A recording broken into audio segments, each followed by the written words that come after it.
Hi everyone, it's Mrs. Sommer here to talk about stoichiometry day 1. In this lesson, the goal is to convert from grams of a substance to moles of a different substance using balanced chemical equation.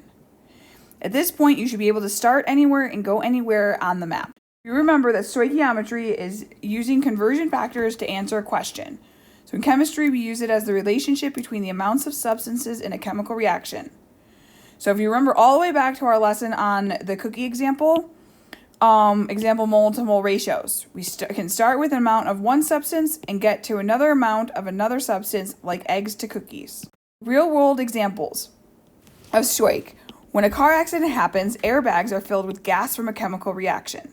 Using stoichiometry, the manufacturer calculates how much sodium azide, so NaN3, needed to be stored in the car to produce just the right amount of N2 gas to save the lives of the people in the car.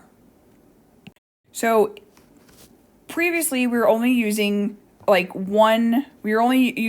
to, let me get a shape. We were only using up to here in terms of our conversion factors. But now using stoich, we need to add more tracks. So if we add more tracks, we're going to be given one, and the given here, and then our given units, so step 1 units, so that it's kind of a ladder type of thing where you are canceling your units when you need to. So given, we can cancel here, step 1 units can cancel, step 2, and then these are the units of what you're trying to find. So you can follow this pattern for any number of steps that you need. So how many inches are in 3 kilometers? So first, how many steps are there? So how many railroads are there? Then you fill in the units, fill in the numbers, and do the math. So how many steps is it to get from inches to kilometers? Or from kilometers to inches. So first we start with kilometers. And then we need to go from kilometers, we need to go to then miles, then miles into feet, then from feet to inches. So we're going to start with kilometers, then we go to miles, to feet, to inches.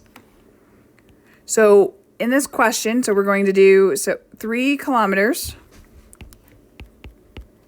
And then we use our conversion factor of 1.61 kilometers in 1 mile. Then there is 1 mile in 5,280 feet. So then 1 foot is 12 inches. And so these all units cancel, and we're left with inches as our final unit. When we do that, we get 3 divided by 1.61 times 5,280 times 12, and we get 118,062.12 inches as our final answer. So in this, the question is, how many grams of silver chloride are produced from 4.3 grams of silver nitrate reacting with an excess of barium chloride? How many railroad tracks will we need to go from grams of silver nitrate to grams of silver chloride? And then what other information do we need to know to solve this problem?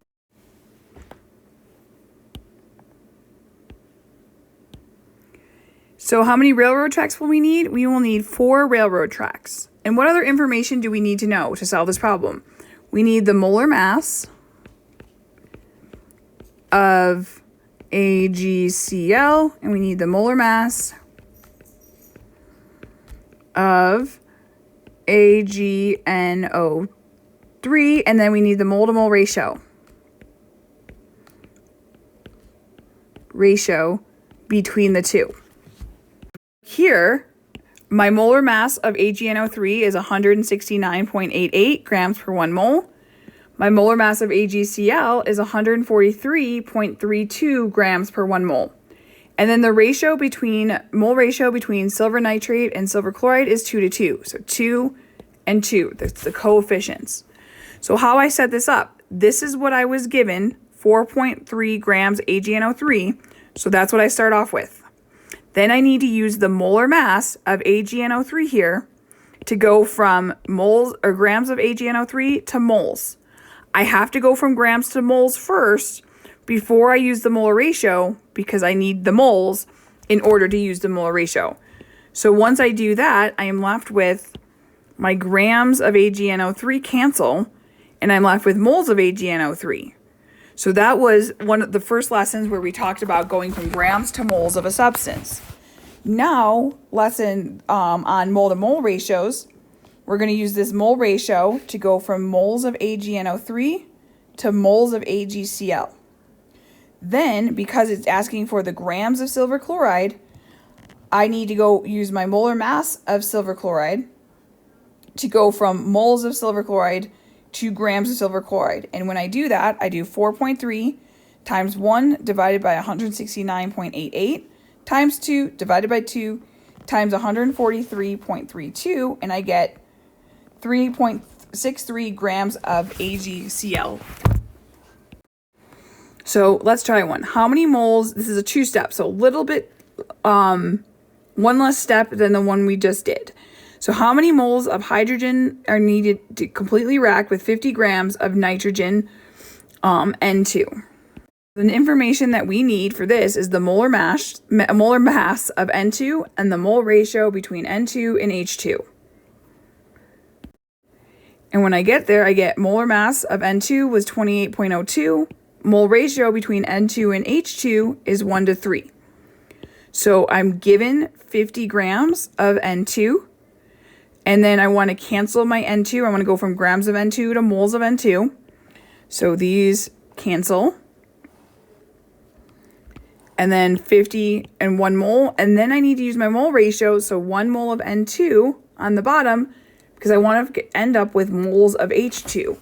So my moles of N2 cancel. And I'm left with doing 50.0 times 1 divided by 28.02 times 3 divided by 1, and I get 5.35 moles of H2 as my answer. So you try. How many grams of potassium chloride are produced if 2.5 moles of potassium chlorate decompose? So what other information do you need to know to do this problem?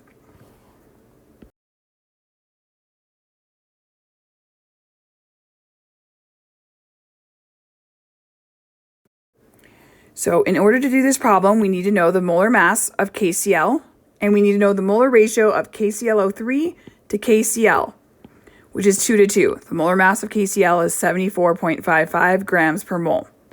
So this one is a little bit different than the previous question because we're starting with 2.5 moles of KClO3. So I'm given the moles of KClO3, so I don't need to use the molar mass of KClO3. I just need to convert from moles of KClO3 to moles of KCl by using the mole to mole ratio.